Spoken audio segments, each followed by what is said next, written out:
मी तुम्हाला एक कोणती माकड, उंदीर आणि मांजर. एक माकड आणि उंदीर आणि मांजर दिवसभर खेळत होते. पकडा पकडी. खेळता खेळता त्यांना भूक लागली. ते म्हणले पुन्हा, अरे आपण किती खेळत होतो दुपारपासून, आपल्याला काहीतरी भूक लागली. आपण काय बनवायचं? खीर बनवायची का मस्त, का आंबा बनवायचा? मांजर म्हणली खीर बनवू आणि माकड म्हणला बर. पहिले माकडनी लाकूड आणलं आणि तांदूळ आणलं. उंदीरने दूध आणि साखर आणलं आणि मांजरने पेटवायचं आणलं आणि तिने एक चमचा आणला पेटवायचं. सगळं टाकलं आणि वर खीर तयार केली. सगळं टाकलं आणि खीर तयार केली त्या कोटीवर. आणि पहिले म्हणले चला खाऊ. माकड आणि उंदीर म्हणले आता नाही, पहिले मांजर आणि उंदीर आणि माकड आम्ही सगळेजण 3 जण आंघोळ करून येतो, मग खातो. उंदीर आणि माकड म्हणला चल. मांजर म्हणली नको, माझं पोट दुखायलंय, मी नाही येणार आंघोळ करायला, मला हे होत शकतंय इन्फेक्शन, म्हणून मी इथं बसते. तुम्ही आरामशीर आंघोळ करून या, मी आराम करते. मांजर हळूच तिकडे गेली आणि सगळी खीर खाऊन टोपण काढली आणि त्याच्यामध्ये चमचा होता. पुन्हा तिने बघितलं आणि म्हणली वाव, किती छान खीर आहे.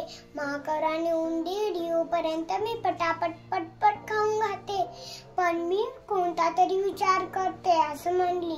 आणि त्याने विचार बघितला असं खाते म्हणून असं तिने विचार केला आणि खाल्ली आणि त्याच्यामध्ये चमचा ठेवली आणि ढक्कन बंद करून आराम केली. माकड आणि उंदीर जंगलामध्ये गेले आंघोळ करायला आणि उंदीर आणि माकड आंघोळ करून आले जंगलात आणि मांजरला म्हणले चल आपण दोघी खीर खाऊ. मांजर आणि उंदीरला पण खीर खाऊ देऊ असं म्हणले. आणि पुन्हा ती मांजर उठली आणि पुन्हा त्या माकडनी ते झाकण उघडलं आणि म्हणलं ही कोणी खीर खाल्ली असं म्हणला. आणि तिला राग आला मांजरला, तू आमची खीर का खाल्लीस? तू खाल्लीस का आमची खीर? मांजर म्हणली नाही रे बाबा, मी असं कधीच खोटं बोलत नाही, मी अशी कधीच खीर खाल्ली नाही, मी नुसतं आरामशीर झोपले होते. आणि उंदीरला तर मधी माऊचं डब्बू डब्बू पोट दिसत होतं, म्हणून उंदीर म्हणला खोटं बोलू नको, खरं बोल, तू खरं खाल्ली असशील हे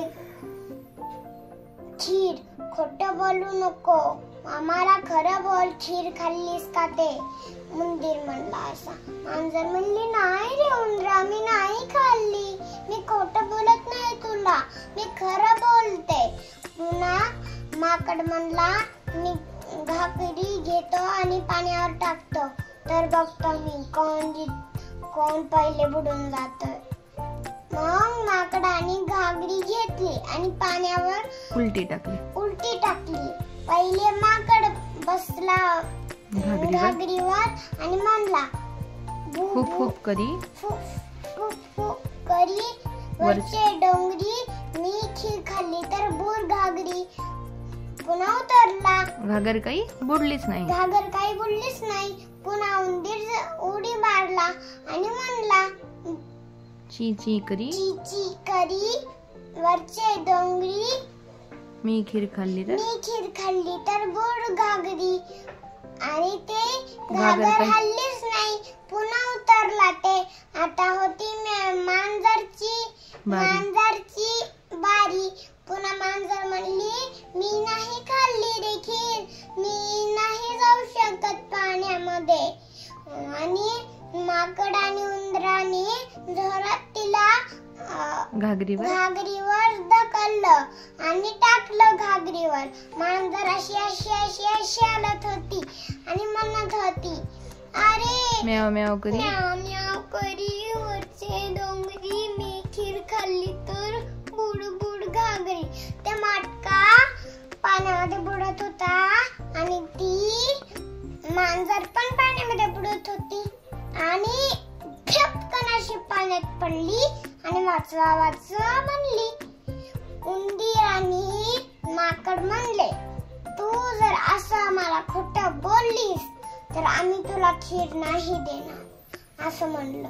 आणि उंदीर आणि माकडाने त्याला मांजरीला हात पकडला आणि बाहेर काढलं आणि म्हणले, मांजर म्हणली, मी असं कधीच तुम्हाला खोटं बोलणार नाही आणि चोरी कधी करणार ती पण खाणार नाही असं म्हणली आणि माफ करा मला असं म्हणली.